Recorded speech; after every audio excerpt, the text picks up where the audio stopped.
பெரிய பெரிய ரெஸ்டாரண்ட்டில் ரொம்ப விரும்பி சாப்பிட்ற இந்த ஃபிஷ் ஃபிங்கரை எப்படி ஈஸியாக வீட்டில் இருக்கிற இன்க்ரீடியன்ஸ் வச்சு நம்ம செய்கிறது தான் இந்த வீடியோவில் பார்க்க போகிறோம். டேஸ்ட்டுக்கு நான் கேரண்டிங்க. செய்கிறதும் பார்த்திங்கன்னா ரொம்ப ரொம்ப சுலபம். எப்படி பிரெட் க்ரம்ஸ் ரெடி பண்ணி எப்படி நம்ம ஃபிஷ் ஃபிங்கர் செய்ய போகிறோம் தான் இந்த வீடியோவில் பார்க்க போகிறோம். வெல்கம் டு சாண்ட் சமையல் ரெசிபீஸ். ஃபிஷ் ஃபிங்கருக்கு பார்த்திங்கன்னா இந்த மாதிரி மீன் எடுத்திருக்கேன். இப்போ இதெல்லாம் ஆன்லைன்லேயே அவைலபிளாக இருக்குது. நீங்கள் போன்லெஸ் ஃபிஷ் அப்படின்னு சர்ச் பண்ணிங்கன்னா இந்த மாதிரி ஃபிஷ் வந்து உங்களுக்கு ஆல்ரெடி ரெடிமேடாக கிடைக்கிது. இல்லாட்டி நீங்கள் கடையில் வாங்குறதா இருந்தால் முள் இல்லாத மீனாக கேட்டு நடுவில் இருக்கிற அந்த முள் பகுதியை எடுத்துட்டு இந்த மாதிரி பெரிய பீஸாக எடுத்துக்கோங்க. இதை வந்து சின்ன சின்னதாக கட் பண்ணிக்க போகிறோம். நீங்கள் வந்து விரல் சைஸில் நல்லா வந்து ஓரளவுக்கு தடியாக இருக்கிற மாதிரி இந்த சைஸில் கட் பண்ணி வச்சுக்கிட்டோன்னா நம்ம பொரிக்கும் போது நல்லா சூப்பராக இருக்கும். இதை வந்து மஞ்சத்தூள் போட்டு ஒரு 3லேருந்து 4 முறை நல்லா கழுவிட்டு தண்ணி நல்லா வடித்து எடுத்து வச்சுருக்கேன். மீனில் தண்ணி இல்லாமல் பார்த்துக்கோங்க. இப்போ மசாலா ரெடி பண்ண போகிறோம். ஒரு பவுலில் 2 முட்டை சேர்த்துக்க போகிறேன். நான் எடுத்துருக்கிற மீனோட அளவு பார்த்திங்கன்னா 1/4 கிலோ. அதுக்கு இந்த அளவுகள் கரெக்டாக இருக்கும். இந்த 2 முட்டையை சேர்த்துட்டு நல்லா பீட் பண்ணிக்கோங்க ஃபஸ்ட்டு. அதுக்கப்புறம் ஒரு பொருளாக சேர்க்க போகிறோம். டீஸ்பூன்லேயே கணக்கு சொல்கிறேன். 1 டீஸ்பூன் அளவுக்கு வெறும் மிளகாய்த்தூள் சேர்த்துக்கோங்க. வீட்டு மிளகாய்த்தூள் சேர்க்காதீங்க, கடையில் இருக்கிற வெறும் மிளகாய்த்தூள் சேர்த்துக்கோங்க. அடுத்தது 1 டீஸ்பூன் அளவுக்கு மிளகுத்தூள் சேர்த்துருக்கேன். உங்ககிட்ட ஒயிட் பெப்பர் இருந்துச்சுன்னா நீங்கள் அதையும் சேர்த்துக்கலாம், இல்லை நார்மல் மிளகுத்தூள் சேர்த்துக்கலாம். அடுத்ததாக 1 டேபிள் ஸ்பூன் அளவுக்கு கார்ன்ஃப்ளவர் மாவு சேர்த்துருக்கேன். அடுத்ததாக 1 டேபிள் ஸ்பூன் அளவுக்கு மைதா மாவு. இதுவும் கண்டிப்பாக நீங்கள் சேர்க்கணும். இதில் இருக்கிற எதையுமே ஸ்கிப் பண்ணாதீங்க. அடுத்ததாக 1/4 டீஸ்பூன் அளவுக்கு சீரகத்தூளும் தேவையான அளவு உப்பும் பார்த்திங்கன்னா 1 டீஸ்பூன் அளவுக்கு முதல்ல சேர்த்துக்கோங்க, அப்புறம் பார்த்துட்டு சேர்த்துக்கலாம். அடுத்ததாக டேபிள் ஸ்பூனில் 1/2 டேபிள் ஸ்பூன் அளவுக்கு இஞ்சி பூண்டு விழுது எல்லாத்தையும் சேர்த்துட்டு விஸ்கு வச்சு நல்லா கலந்துக்கலாம். இது பார்த்திங்கன்னா நல்லா ஸ்மூத்தாக இருக்கணும் உங்களுக்கு. பாருங்கள், இந்த அளவுக்கு நல்லா எல்லாமே மிக்ஸ் ஆகிருக்கணும். இந்த ஸ்டேஜ் வரைக்கும் நல்லா கலந்துக்கோங்க. கலந்ததுக்கப்புறம் ஒரு 1/4 லெமன் நல்லா பிழிஞ்சு விட்டுக்குங்க. லெமன் வந்து லாஸ்ட்டாக சேர்த்துக்கோங்க, இல்லை உங்களுக்கு முதலே வேணும்னாலும் சேர்த்துக்கலாம்.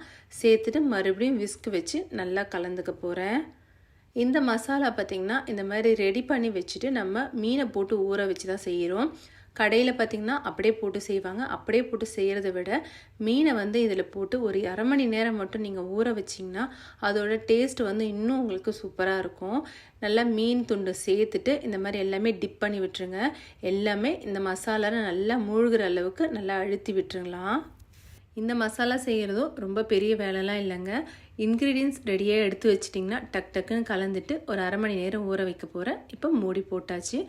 அடுத்ததாக பிரெட் க்ரம்ஸ் ரெடி பண்ண போகிறோம். நிறைய பேருக்கு இந்த பிரெட் க்ரம்ஸ் ரெடி பண்ணுறதுலேயும் டவுட் இருக்குது, அதனால தான் இதையுமே காட்டியிருக்கேன். இப்போது ஒரு 3லேருந்து 4 பிரெட் பீசஸ் எடுத்துருக்கேன். எடுத்துகிட்டு இந்த மாதிரி கையாலே பிச்சு விட்டு நீங்கள் மிக்ஸி ஜாரில் சேர்த்துக்கோங்க. இந்த ஓரங்களில் கட் பண்ணி போடணும்னு அவசியம் கிடையாது. இந்த மாதிரி சேர்த்துட்டு கொரகொரப்பாகவே அரைச்சி எடுத்துகிட்டு வரலாம். ரொம்ப நைஸாக தேவையில்லை. இந்த அளவுக்கு ஓரளவுக்கு 2 முறை நீங்கள் அரைச்சி எடுத்திங்கனாலே நல்லா பவுடர் ஆகிடும். இதில் 1 டீஸ்பூன் அளவுக்கு மிளகுத்தூள், 1 டீஸ்பூன் அளவுக்கு மிளகாய்த்தூள், வெறும் மிளகாய்த்தூள் சேர்த்துருக்கேன்.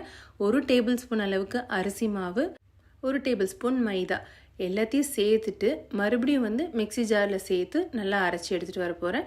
நீங்கள் பல்ஸ் மோடில் வச்சு அரைச்சாலே போதும், உங்களுக்கு நல்லாவே நைஸாக ஆகிடும். இப்போ இதை வேறு ஒரு பவுலுக்கு மாற்றி வச்சுக்கலாம். இப்போ கையில் எடுத்து பாருங்கள், இந்த மாதிரி உதிரியாக இருந்துச்சுன்னா பிரெட் க்ரம்ஸ் ரெடி ஆகிடுச்சு. இப்போ நல்லா ஒரு 1/2 மணி நேரம் ஊறி இருக்குது. இந்த ஸ்டேஜில் ஒரு மீனாக எடுத்து இந்த பிரெட் க்ரம்ஸில் இப்படி லைட்டாக வச்சு கோட் பண்ணி விடுங்க. கோட் பண்ணும்போது உங்களுக்கு எவ்வளோ தடியாக வேணுன்றது நம்ம முடிவு பண்ணிக்கலாம். நீங்கள் ஒரு லேயர் போட்டிங்கன்னா உங்களுக்கு வந்து அந்த லேயர் மேலே இருக்கிறது ஓரளவுக்கு நல்லா மெலிசாக இருக்கும். இல்லை உங்களுக்கு நல்லாவே லேயர் வேணும்னா நீங்கள் 2 முறை மறுபடியுமே இந்த மசாலாவில் டிப் பண்ணிவிட்டு திருப்பி பிரெட் க்ரம்ஸில் கலந்துக்குங்க. பிரெட் க்ரம்ஸில் கலந்துட்டு கையால் நல்லா இந்த மாதிரி ஒரு முறை அழுத்தி விட்டுருங்க. அப்போ தான் அந்த பிரெட் க்ரம்ஸ் வந்து அந்த மீனோட நல்லா வந்து மெர்ஜாக இருக்கும். இல்லாட்டி நீங்கள் வெறும்னே லேஸாக டிப் பண்ணிங்கன்னா எண்ணெயில் போடும்போது பிரெட் க்ரம்ஸ் தனியாக போயிடும். இப்போ எல்லாத்தையுமே இதை கோட் பண்ணி தனியாக ஒரு தட்டில் எடுத்து வச்சாச்சு.